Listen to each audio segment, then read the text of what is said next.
Hello, everybody from the Dominican. Send in your questions because I am flying solo today. So the more interaction, the better, because that's kind of what I do. I interact off you guys. So otherwise, I'm just going to be sitting here rambling, which is fine. But if I'm rambling on stuff that you say, then it makes me feel like I'm actually addressing something. So send in your stuff. Send in your questions, your comments. So we're going to start. And Ben is in the background helping as always. So thank you, Ben. This is going to be my first Christmas away from my family ever. I know it's for the best, but it's difficult to not get depressed thinking about it. Do you have any tips on how to get through? Yeah, I mean, it's, what's interesting is how many looks one thing can take. And this is kind of what gets us stumbling, is that things look different, so we think that they are different. And this is really the crux of how I do my work, and what was so exciting in the beginning when I started understanding stuff was the simplicity of everything, of life, so it's so much more simple than we think it is. It doesn't mean it's easy, I think that's one of the things that really gets people caught up, is we confuse simple with easy in our head, and they're two different things. So, hey, Sarah. So, yeah, easy and simple are two different things. But so I think we just have to keep it simple, and then we can remind ourselves that it isn't easy, and easy is different than simple, because otherwise our brain will start talking us into all kinds of whack stuff. So keep it simple. So how do I go through the holidays alone for the first time was the question. Well, so just simplify it. We just have to get which helps us get the emotion out of it so we can see it clearly. Emotion is not good for figuring out problems. It serves a purpose. It has a purpose, but it is not to figure out the most effective way of dealing with a situation. Emotion is not good for that. It clouds our vision and makes it very difficult to see. So, so you simplify. So, I'm having difficulty. I'm worried about spending the holidays alone. Okay, well, that's a situation that you don't like. You wish it wasn't that way. And yet it is that way, or it looks like it's going to be. So we have to simplify. There's three ways of doing anything. We either do them with enthusiasm. Those are the things that we like to do. We do them through acceptance. And those are the things that we don't necessarily like, but we have to do them because that's the flow of life. Or we don't do them. Anything other than those three options brings on suffering. So this would be a case of acceptance. Now, is acceptance easy in this case? No, it's not easy. But that doesn't mean that there's some sort of different answer out there. That when we're figuring out how to deal with things, we have to just understand that, okay, there's a question and there's an answer. Now, once you get the answer, doesn't mean that everybody thinks you can just snap your fingers and it's going to be easy and you just implement it and everything's fine. That's not what I'm saying. You know, that's not the case at all. So oftentimes it's very difficult. Oftentimes we can't fully implement the answer because the answer is acceptance. So perhaps in this case, you might not fully be able to accept the reality that you are going to be spending the holidays alone for the first time. You might not be able to get to that level of acceptance where you're actually peaceful through it. Okay, that's fine. You know, that's fine. Nobody said you had to get there. We're just saying that that's the answer. The answer is acceptance. So you do your best to work towards acceptance. And when you're suffering, you remind yourself, hey, you know, I'm suffering because I'm resisting the truth of what is. You know, it's just keep it simple and keep bringing yourself back to that as often as possible and as much as possible, and your suffering will be minimized. Doesn't mean that there is no suffering. Doesn't mean that it's going to be easy. Doesn't mean that you're going to have success with it. Doesn't mean that you're not going to have success with it. Doesn't mean that you're going to have some success, but not fully success.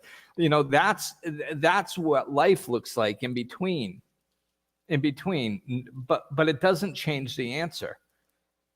And if we can simplify our situations in life and just get clear on what the answer is, you know, all suffering is resistance to what is. So if I am suffering emotionally about something, I'm struggling with something, then I'm resisting the reality of what is. So I need to work on that. I need to do my best to not struggle against the reality of what is. So that, you know, that's the answer. And you just do it to the best of your ability, you know, and you do it over and over. And when you catch yourself suffering, you don't punish yourself and go, oh no, I fell out of acceptance. What was I thinking? That was horrible of me. I'm such a bad person. I suck at this. No, there's no judgment. You're not going to do it perfectly. You just practice acceptance to the best of your ability and go on with your life. And when you notice that you're suffering, remind yourself of the simplicity of the answer and do your best to get back there. And there's probably going to be times with a highly emotional subject where you need to allow yourself to feel some of that emotion, some of that grief, some of that disappointment. You know, like this is, I think, where everybody gets caught up is we, just because the answer is simple, we think that like, oh, well, if that was actually the answer, then I wouldn't experience disappointment or I wouldn't be sad or something like that. It's like, no, that life consists of all those things still.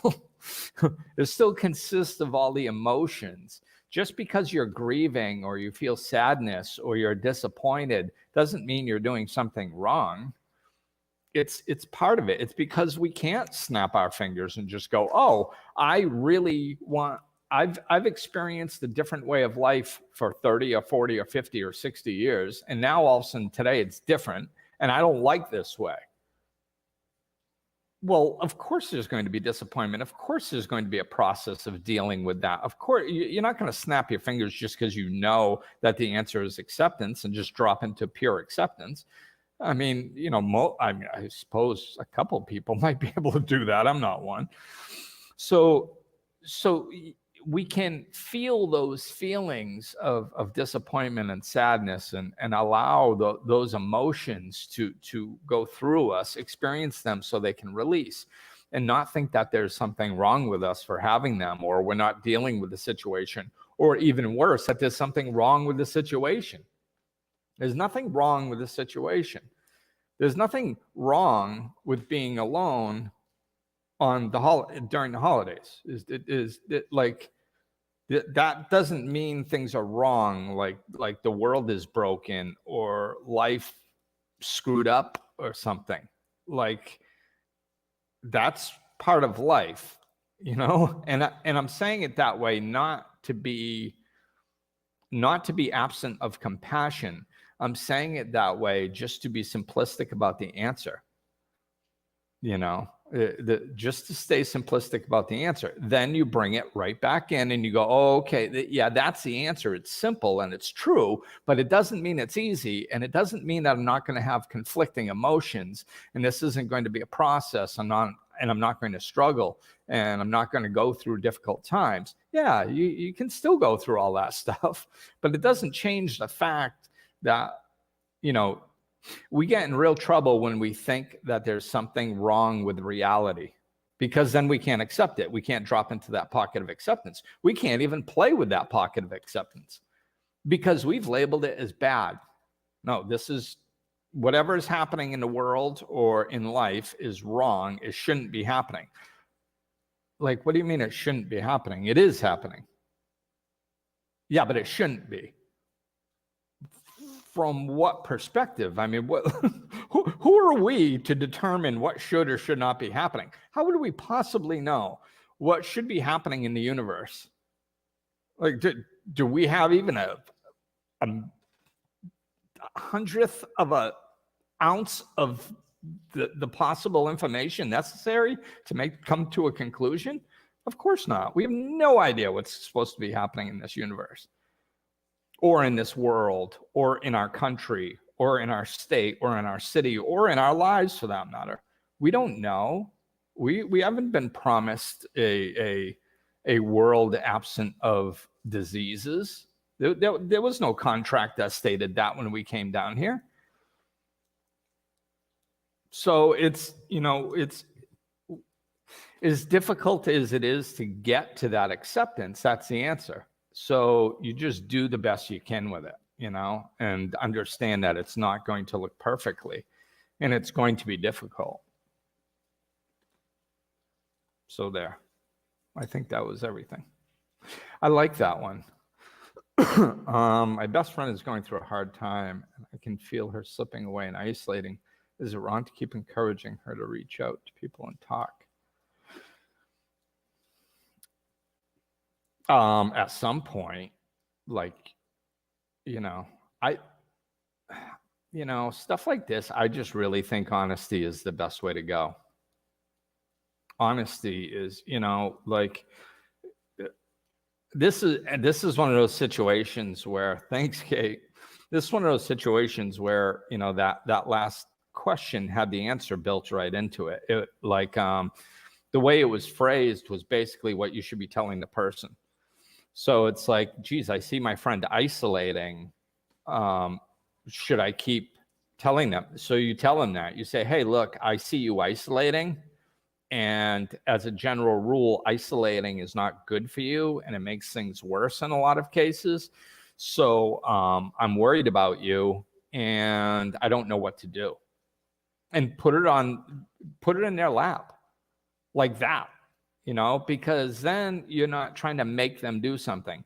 If you keep coming at people with a manipulative energy, it doesn't matter if it's loving or not. That's where we get confused, is we're trying to help somebody. So we think that if what we want for that person is good, then we can manipulate them because we're just loving, wonderful people and we're just trying to help. And no, it's not. You can't manipulate somebody in the name of love. It's still manipulation. So everything is energy. So it's just, if you love somebody, you should show them respect. You should communicate with them. So respectfully communicate with them. That's what love does. It doesn't manipulate. It lovingly communicates. And lovingly communicating is going, hey, what I just said, hey, I'm worried about you. You're isolating, and I feel like I want to keep pushing you, but I don't want to manipulate you. So what should I be doing here? I'm worried about you. Could you at least stay in touch with me, maybe? Or could you just shoot me a text every once in a while? Do you really know that I'm here for you if you need me? Do you really know that? I don't want some textbook answer. Do you really, really know that I love you and I'm here for you? Slow them down and ask them that question so it hits home. And then, then you might get some tears. That's what I just felt, it's like, wow, I get tearful this week, because I just moved down to the DR. And I mean, I was here 2 months. I knew I made connections that were strong. That's one of the main reasons why I'm here, because of the quality of the people that I made as friends while I was here. But boy, most of you probably know that I believe I have COVID. I don't know. I didn't take some tests or anything. I don't see the reason in taking a test, because I'm like, I don't feel well. So I'm doing what I need to do to take care of my body and myself. And I'm isolating away from other people, so I don't give it to anybody else. So those two things, I think, are the most important. And I'm not that sick. I mean, obviously, I've had it for like a week. I'm already feeling better. So it's, but when people over here were like, oh my God, you're not feeling well. Do you need anything? What can I do for you? I mean, I was brought to tears by the outpouring of support of the people that are around me that I've known for a few months. It was touching. So I think, really slowing down and having heartfelt conversations with somebody and letting them know that we're here for you. And it's not because, this is a good thing. Like, this happened before Facebook, but Facebook is even worse. This is why I waited a long time before I posted anything about having COVID on there, because I didn't want everybody to, oh my God, like panic and send all that fear in my direction. I don't need the fear. I'm fine. But I knew that they could also send loving energy. So, that, hell, I'll always take that. So I was just kind of careful, about the way that I did it. And it's slowing down and really letting people know that you're there for them and that you care. And it's not like, hey, if you need anything, let me know. Everybody says that. You sneeze in the supermarket 4 years ago, not now. Now it's a different story, but 4 years ago, oh, are you okay? Okay, well, let me know if you need anything. Everybody says that, So you need to slow down and just really get them to the point where you're like, hey, no, really, like, do you get what I'm saying? Do you understand that you're not alone? Do you understand that I actually care, and I really care? And I will do whatever is necessary to make sure you're okay. Do you get that? And just hold them there, and when they get that on a deep level, then even me, who I don't like asking for help, I'm not good at it. I've gotten better, and I've gotten dramatically better. I can actually do it now whenever I need it. But it doesn't mean that it's natural to me. I still have to talk myself through and go, Glenn, it's okay, do it. Glenn, it's okay, do it. But then I do it. So for somebody like me, which a lot of people are, they have difficulty accepting help. It's just slowing down and knowing it. It turns that little, oh, they're just saying that to be nice. That's our first instinct. Oh, I don't want to bother them. Oh, it's not that big of a deal. Oh, all that surface BS that goes on the top, and it drops us below or into when the I'm cared for hits. Then all of a sudden asking is a lot easier when you allow yourself to get to that place. You're like, no, they really care. They like how, one of the best ways is to flip-flop this to see how it works. So you put yourself in their position and you go, okay, if I really slowed down and just, what do I really want to help them? Like if they needed something, not a surface. Oh, of course. Yes, I want to help them. No, slow down. If they needed something, would I really take pleasure in helping them? Yes. Yes, I would. Oh, okay. If they feel that, then it's fine. It's loving, and it's a lot easier to ask for help when you're like that. So yeah, big surprise answer involves slowing down. So I think that's that. Is it possible to still love giving and receiving gifts at the holidays without being materialistic? Yeah. Yeah, if they're symbolic of something. It's not what we do, it's why we do it. Hey, Sue.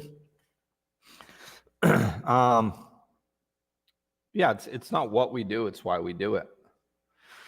So giving gifts is nothing wrong with giving gifts, is nothing right with giving gifts. It's why we give the gifts and the energy in which we give the gifts.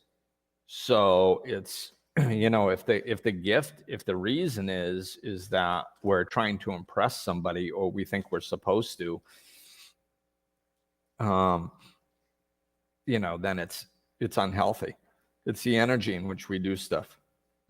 So if a present is symbolic of the love and caring that you feel for somebody, and you say, hey, this is a symbol of how I feel about you, and you do it in that way, then this is, it's funny. I just was talking with somebody about a version of this a couple weeks ago, I think, and it's just like,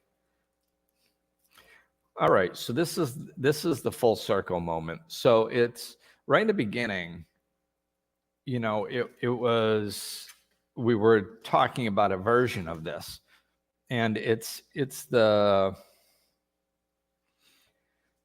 different looks. Things take different looks and it confuses us. And this, I think, is actually a good example of how much different looks are ridiculous or how they're not true. Because like when these questions are asked, like, oh no, I'm somebody's buying me a present and I don't know how I'm going to get them one. Oh no. Like, these are actual fears that people experience during this time of year.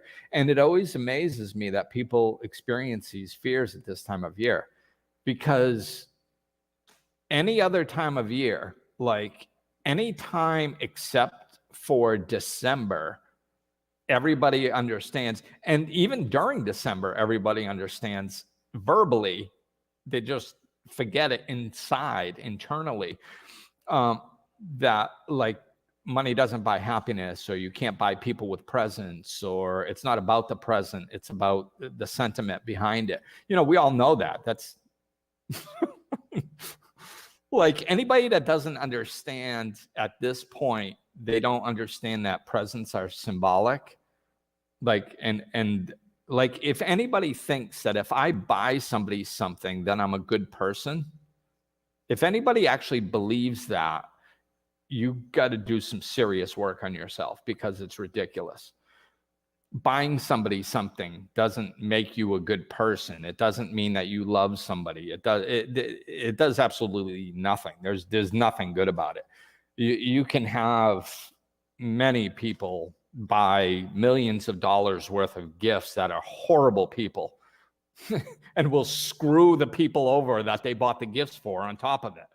So buying a gift for somebody doesn't mean anything. It doesn't do anything. So that there's no, if you don't buy a gift or you do buy a gift, like that doesn't mean anything. So I think we all know that. It's not about buying the gift. It's the thought. I mean, there's Hallmark cards that say this. I mean, this is widely known. It's the intention behind it. It's the thought that means something. So it's the energy behind it. So we got to hang on to that truth. And it is the amount of pressure we put on ourselves as a global society to buy the right present, to spend the right amount of money. This is the most stressful time of year because of this piece, because people put pressure on themselves to make presents something that they're not. you know, like somehow have it at, like equal love or something. I don't know. But it's all unconscious. So we have to slow down and remind ourselves, what am I trying to do here? There's Christmas movies about this, man. I mean, this is common knowledge. It's just we have to slow down and remind ourselves of the reality and the truth of this. The truth is that it is the thought that counts. It is the energy behind what you do. It is about expressing love. It's not about giving something material or receiving something material, And if we do it with the right energy, then, then it's a beautiful full cycle moment. We give and we receive. And what are we giving and receiving? Love. Because that's the energy. I mean, what's more beautiful than that? That's what this time of year is about, giving and receiving love. So make it about that. And it's a beautiful experience. And it's a beautiful experience if you make it about that, period, no matter what your situation is. If your situation is difficult, it makes it, you salvage it. You salvage at least a little. If you make it about love, if you make it about giving and receiving love, at least you have that. Even if you don't like the circumstances that are around you. If you use this time of year as an opportunity, you can do it all year round. But boy, what a beautiful opportunity to really hyper focus on giving and receiving love. That's ultimately what this season's about, So use it for that. So there. Wow, and it's 7:29. Well, I suppose I don't see any other questions up there. So, and this is a half an hour show, and I know Ben's got plenty going on, and I probably shouldn't push it too much. So I guess I'll probably wrap it up. Unless anybody has anything else I can touch on. But thanks for tuning in, Sarah. And always nice to see you on here. And Kate, of course, in Colorado. I don't know where Sarah is at this point. She's our traveler. And Sue, of course, in Rhode Island. Thank you. Feel better soon. I certainly will. And thanks to all you guys, everybody out there for the love and the support that you've been pouring out. Thank you, Kate. I appreciate it. It's, like I said, I was kind of a little, I don't know if I want to put this out there on Facebook. But I kind of could feel people going like, maybe I shouldn't dive into this too deeply with Glenn. I kind of think my own way. I handle things my own way. So people have just been sending out beautiful, loving, good thoughts and healing thoughts, which I truly appreciate. And they've minimized the fear. Thanks for hanging in there and doing the show. Take good care. Thank you, Sarah. And honestly, I was looking forward to this show because I've been sitting on my ass for like a week, not doing much, and I'm getting restless. So when I saw, the possibility of doing this show coming up, I very easily could have just skipped it. Of course, I know everybody would have understood, but I was like, nah, I think I need this. I think I need this just as much as anybody else, just to get in here and, talk about some love and some healthy stuff. And, and I just wanted to touch on the COVID because it's the experiences vary dramatically. Some people have no symptoms, some people have some, and some people get severely ill. And I think it's important for us to take that into consideration, with this, because it's so around us that it's so easy to go, oh my God, the worst is going to happen. And it's, we're leading right into the worst, of course. So sometimes the worst happens, and when it does, we have to deal with that to the best of our ability. But I just wanted to show people that, I mean, I haven't even been down this COVID thing for a week yet. It's been about a week. And like, I'm fine, everything's okay. So, you know, I mean, did have a couple days where I really wasn't feeling well, and it wasn't fun, but I've been more sick than this before. So, so it, you know, it runs the gamut from no symptoms to severe symptoms. And, you know, so don't have a preconceived notion about what it's going to look like for you or for anybody else. Just deal with it when it comes. I think that's important. Time for one more question. I have time. And I saw Sarah is still in Colorado. She's going to be back in California. Nice. How do I handle coworkers who are entirely incapable of doing their job in a positive and productive manner? Not being their supervisor, but being directly affected by their shortcomings. Well, I will touch on this to some degree. Depends on how healthy you are. Yeah, it can depend on how healthy you are.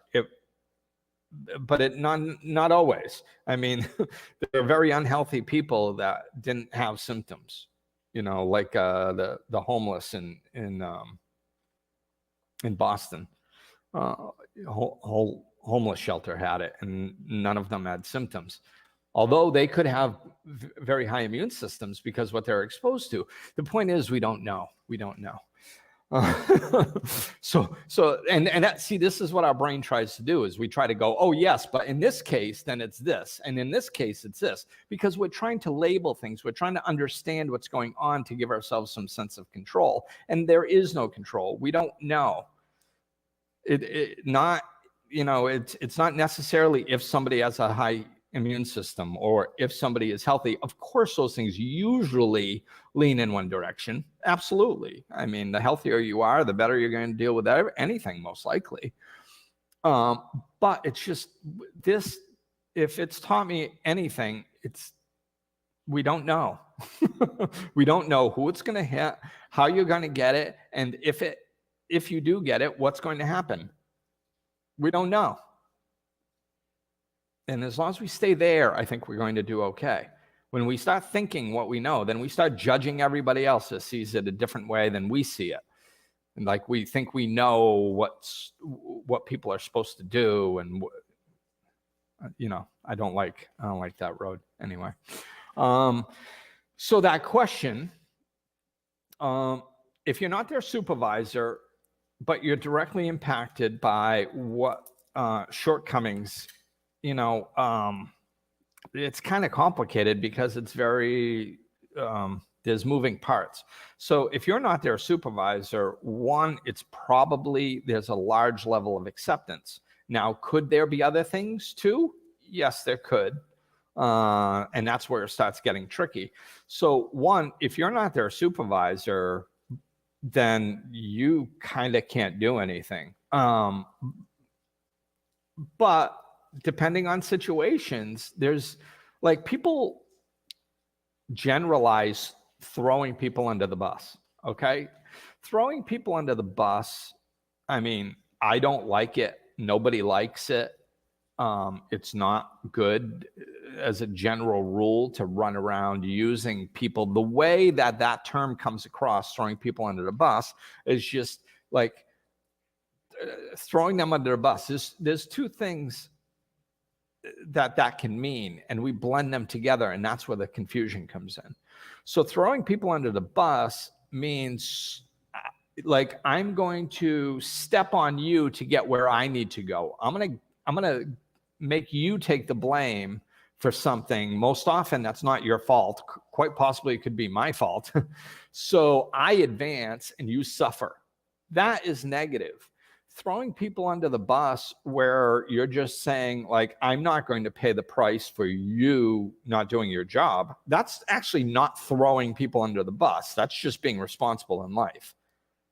And we can't confuse those two. So I have no problem, and I've done it before, where like if somebody's work is affecting me, I'll tell them, dude, your work is affecting me. And if they still don't fix it, or if the situation is where I don't think I should be confronting them, I'll go to my boss and be like, hey, boss, their work is affecting me and I don't want it to. So just so you know, this is what's going on. And, you know, I'm not here to throw anybody under the bus, but listen, I'm looking bad because of what they're doing. And I just want you to know what's going on so the blame goes in the right place, because I'm over here busting my ass. I've completely done that. And I don't think that there's anything wrong with that. That's not throwing somebody under the bus. That is holding people accountable for their actions. Why should I suffer because of somebody else's actions? That ain't going to happen, you know? So this is a level of accountability. I think we see this a lot in you know, parenting. We've found out that we shouldn't beat our children, but we didn't teach them how to be accountable in any other manner. This is the same thing, how it plays out in adult work. We think every time, like if you tell on somebody, then that's bad. No, it depends on the situation. So, I think that's the thing, you know, just probably, again, this is a general answer because I don't know the specifics of the situation. If I was working with somebody one-on-one, then we could talk it out and be really clear on it, you know, if what I'm saying applies to your situation. Usually when I do these shows, it does apply to your situation. That's why the information that I'm saying is being funneled through me to you. So I'm guessing that this is probably going to apply to your situation. That being said, I don't know. So, last one. Okay. Also, how do I forgive an ex-husband who is constantly insensitive, erratic, and irrational? Well, he's your ex-husband. So one, stop exposing yourself to the erratic and irrational behavior.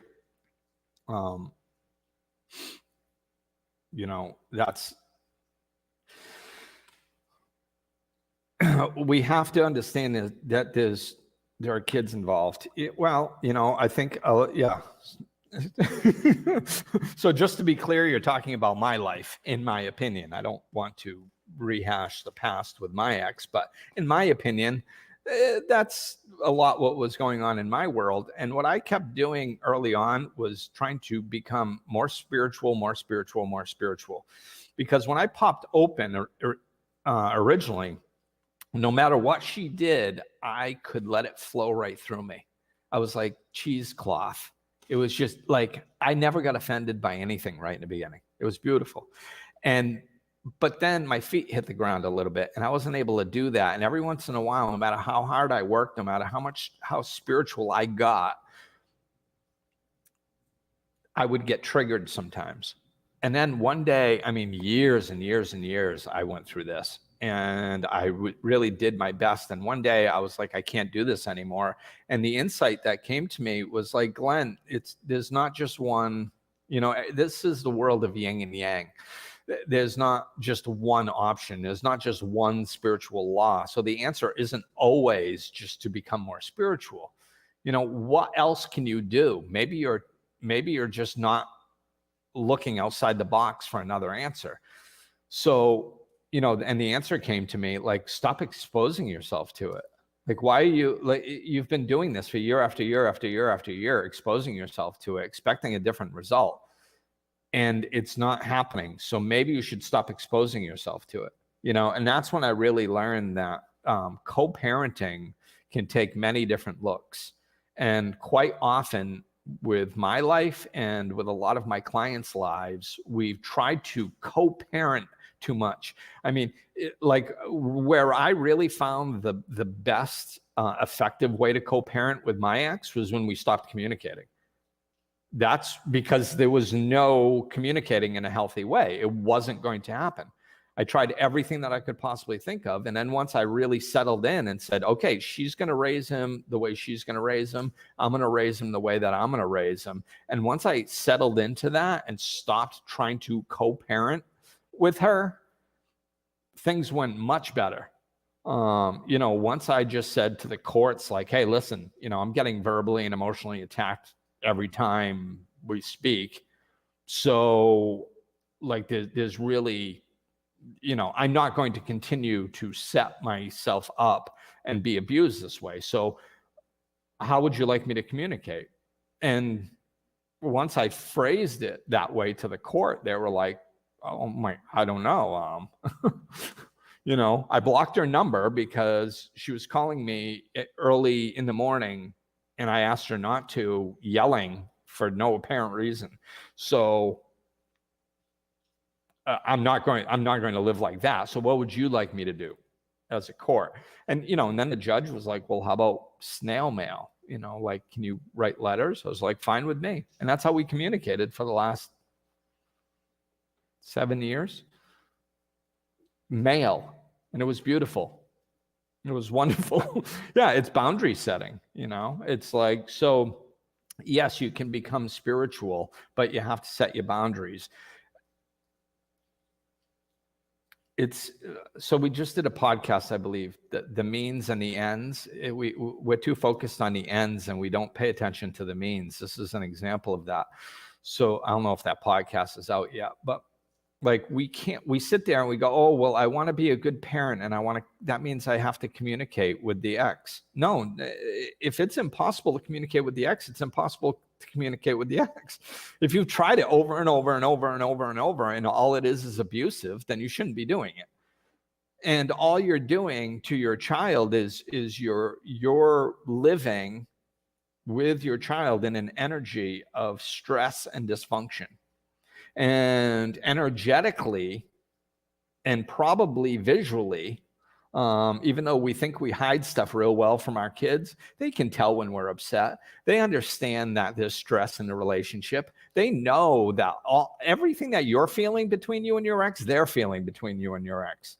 This is one of the reasons why I said it was, not only did it simplify my life, but my son was a lot more chill too, because I wasn't stressed out all the time every time I had to deal with his mother, So we have to, it's just sheer taking care of ourselves and setting ourselves up for success. And there isn't a good reason to be mentally abused or emotionally abused on a consistent basis. Every once in a while, we got to put up with it. We need to deal with it. But if it's consistent and somebody just will not, if they're just off their rocker, just stop communicating, and you can do that through the courts, because it's just not worth it. What you're doing is you're showing your child and yourself how to stay in an unhealthy relationship with somebody you're not in a relationship with. That's not a healthy dynamic, Like I said, it took me years to work through that myself. So it's a great question. And again, this is an example of it's not easy. It's simple. It's not easy. So it's just you have to do whatever it takes for your relationship to be healthy.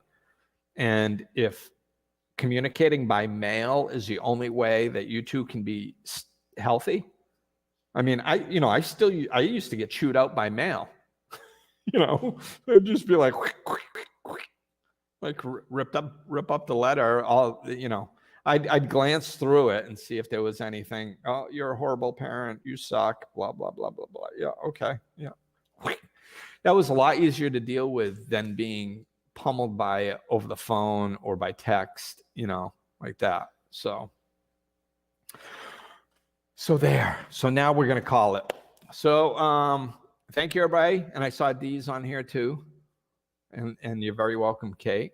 And thanks for joining us, Dee, and everybody else who hasn't chimed in. I appreciate it.